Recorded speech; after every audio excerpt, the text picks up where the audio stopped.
saying is that these 5 pillars are supposed to be the pillars that take Zambia to the next level. Now, if we talk of this, it's the same things we've been talking about.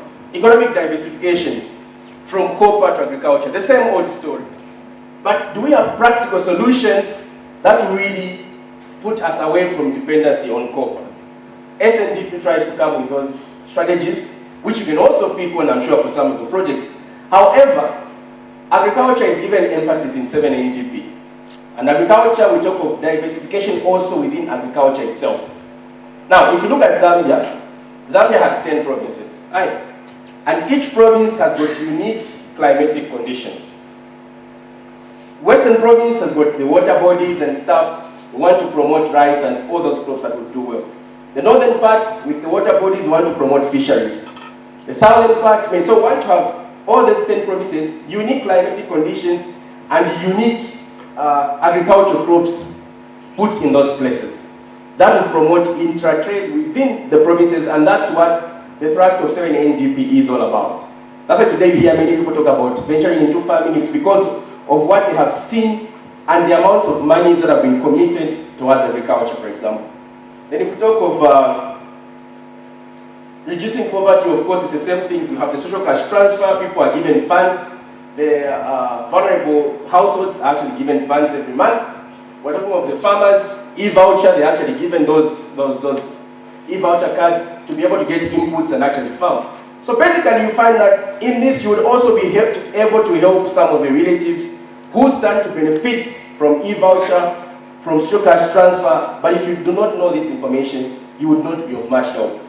Now, opportunities and challenges of Zambia's development. So, having said all those things, 7 NGP brings us alive to these things that have been detrimental or things that have caused Zambia to delay in terms of development. Our attitudes, our cultures as a country, and I'm sure most of us are guilty about this. Poor time management, poor working culture, low productivity, poor reading culture, poor entrepreneurship culture, low levels of innovation. And 7 NGP lists this. There's a whole section dedicated to this aspect of culture and attitude change that we need to actually embed if we want to be successful with this plan. Now, this one just basically under education sector, I thought it would be interesting, but we're going to make sure we leave this presentation with you due to time. However, these are some of the concerns that we find under the education sector. Things of investment in infrastructure come out. The issue of productivity in education come out. The issue of linking the education curriculum to the needs that the country actually needs comes out very strongly, because the issue is that the same skills are actually being propagated when the country needs other skills. Everyone goes into the humanities, no one goes into the trades. That explains why you have low innovation levels.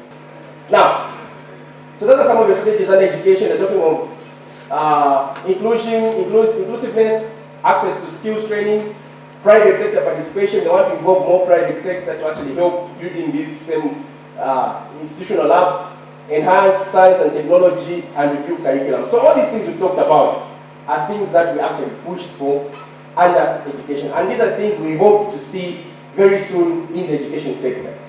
Because as a country, if we do not invest in our education sector, we will not achieve our aspirations in the plan.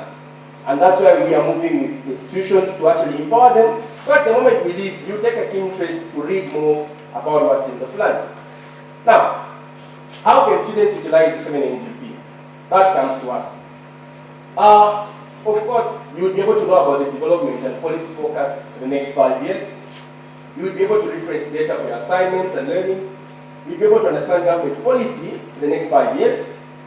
You'll be able to understand interventions under the education sector.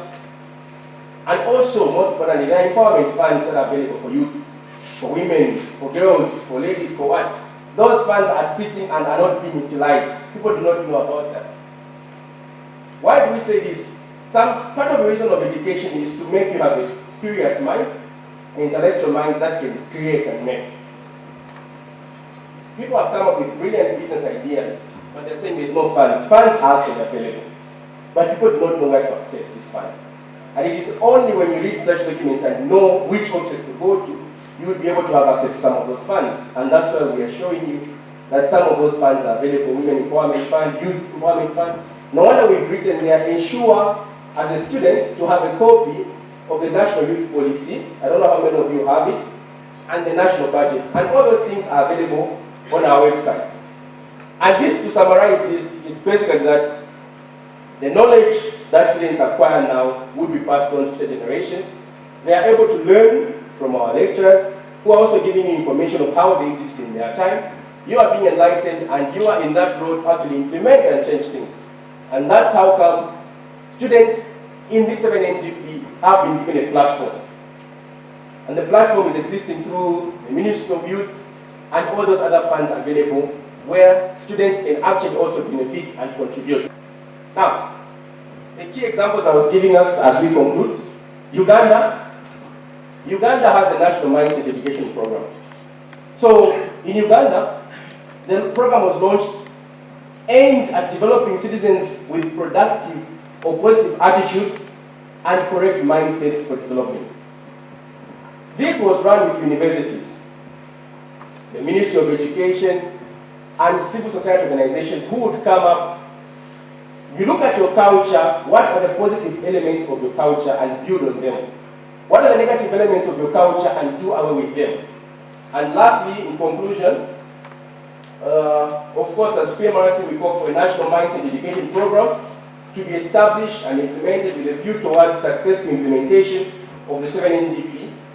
And also, a program should be designed that defines the traits of a positive Zambian identity and promotes new models of development. A subsistence farmer is important to the country.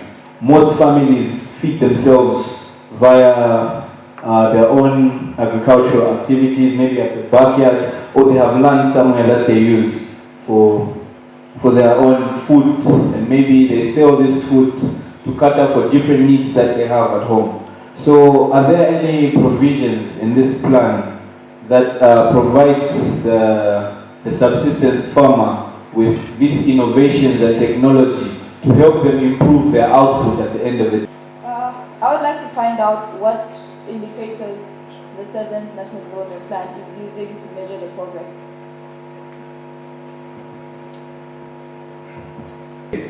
So if you are working with these students at the grassroots, they will learn what you are doing, and they will be able to impart the knowledge they have learned from you and to impart to others. For example, if we had that team here and educating the fellow students about the importance of the 7th National Development Plan, do you think we can fail? You mentioned how trucks mostly trucks pass through this province, but then it doesn't receive any benefit from that.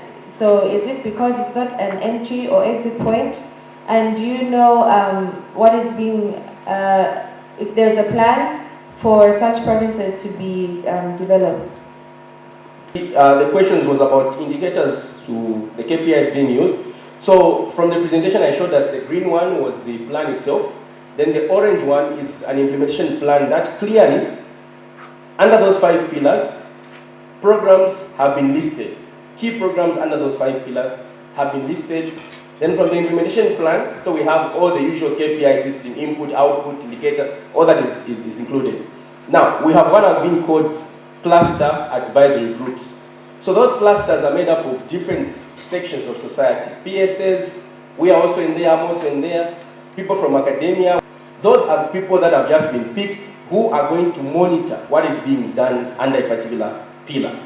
So these cluster groups have actually been meeting every week, and the implementation plan gives us on every sector, every program, what the key performance indicators are that is listed. And we're going to ensure we send that as well. So it also shows even the baselines are there, and then the financial allocations are actually also given. Then there was a question from my good friend on students' participation. Actually, I think we were discussing today with the leadership that we are about to sign an MOU, PMRC and Mulungushi University, and that will include aspects where students can be involved in some of the research work that we do, in becoming some of our ambassadors. We've done that with other institutions, but we have this long-standing relation with this institution.